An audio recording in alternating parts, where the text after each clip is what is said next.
Hello YouTube, this is That Guy 781, and this is going to be a video review on a knife, as I've been doing, usually pocket knives.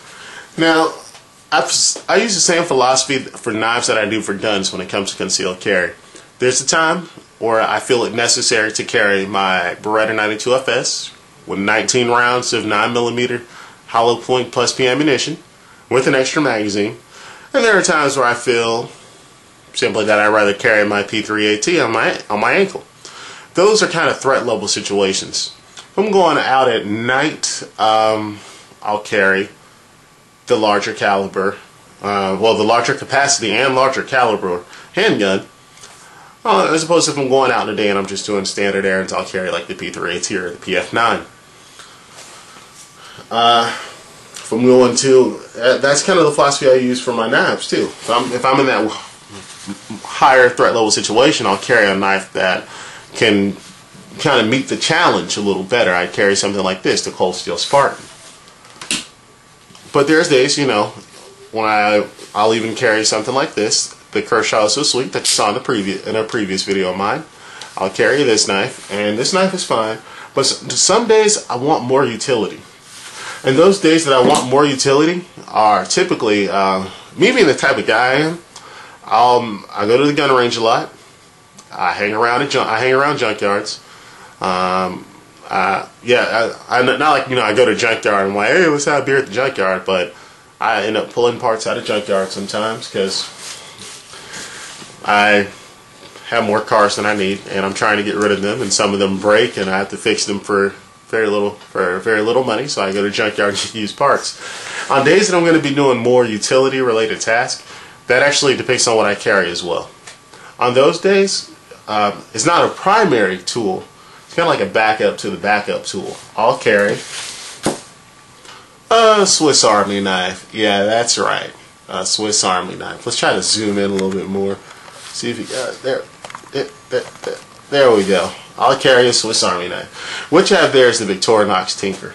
Let's go in and talk about the Victorinox Tinker. As normal, we'll go ahead and rattle off some facts.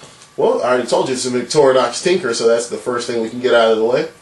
It's 4 ounces, so it's a very light knife, pocket knife that is, and it actually has 12 tools on it.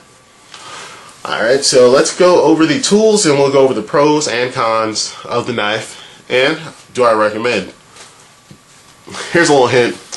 I rarely ever talk about anything that I don't recommend. So if I talk about something I don't recommend it, it is bad. It is very bad if I don't recommend it. But here we go. I actually got, this isn't my original Victorinox Tinker. This is one that's the translucent red. I actually have another one that's standard looking like that. That's in my knife drawer as well. We have a knife drawer for pocket knives. I have another one for fixed knives. Drawers are getting a little full, to say the least. Alright, so we'll start with the tools. We got some tweezers, which I use, and they function well. If I can put them back in there.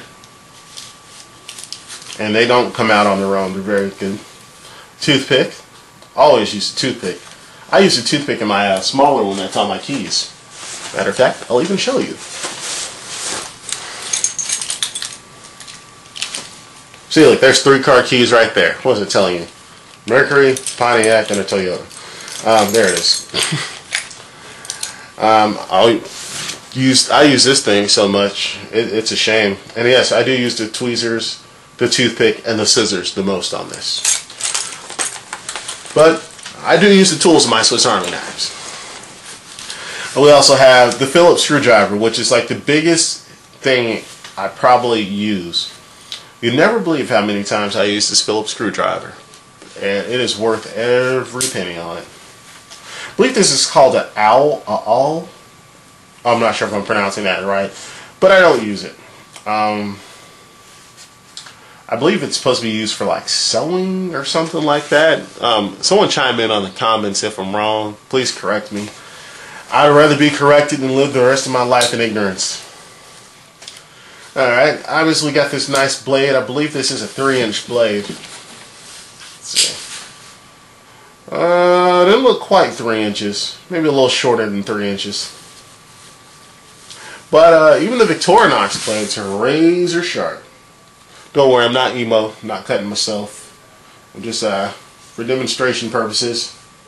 See if I can get some hair going. It's cutting the hair, but it's not grabbing it. And if you look close, you can see there's some hair on the blade.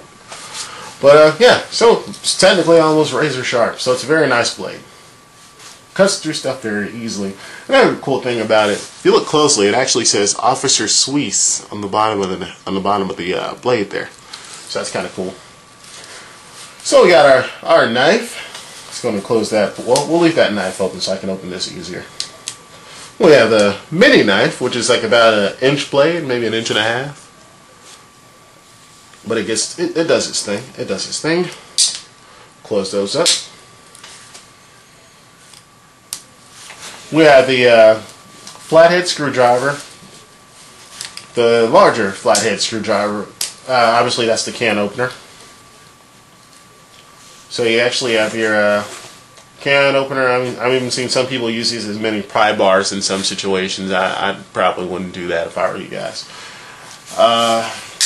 And they actually count the, I think they count the key ring as a tool too. But you know what I was thinking that you could actually use this as? Not the key ring, but the little loop there. And call me crazy. Just call me crazy. But in an emergency situation, I know, SHTS survival WRO, oh here we go again.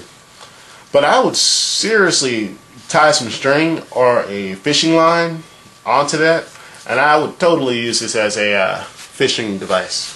Well, what I do, I wouldn't hold it like that. I'd probably actually prop this up and kind of hold it like this, so that way this part's kind of out, and this doesn't come flying out of my hand so easy. So if a small fish gets on there, I can kind of hold it like that. But you know, anyway, my imagination, right? But there are the tools on it. This particular model you can actually get for $15.99, I don't believe. I haven't seen it in translucent for $15.99, but I'll go ahead and give you a second. I'll go ahead and grab the model and show you the one that you do get for $15.99.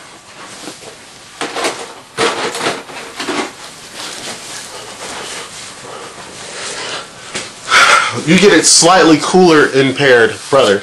The standard, regular, red, not so pretty Swiss Army knife Tinker for $15.99 on Amazon.com, which is an awesome knife, awesome buy for a knife. I really like this one. I actually got this one as a welcome back present.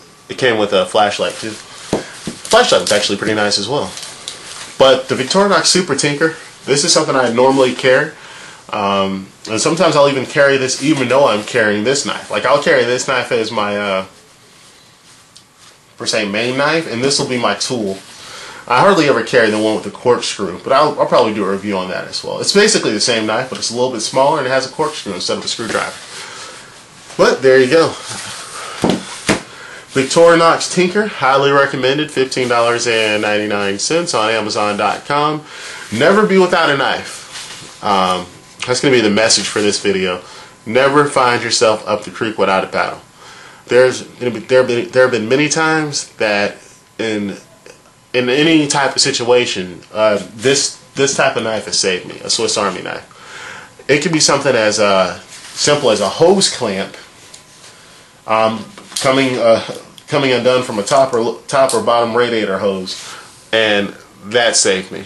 That screwdriver saved me. It's just a variety of things. I've had to splice wires with it. I've just had to do a variety of things. So never discount the Swiss Army knives, even though they don't have, you know, the cool locking blades. They're not as tactical. They have so many more functions in a lot of different ways if you take a closer look at them. So with that said, this is That Guy 781 signing out. I appreciate you guys for watching. Feel free to subscribe to my channel for more reviews on knives, guns, and gear, basically. And well, that's it. Thank you guys for watching.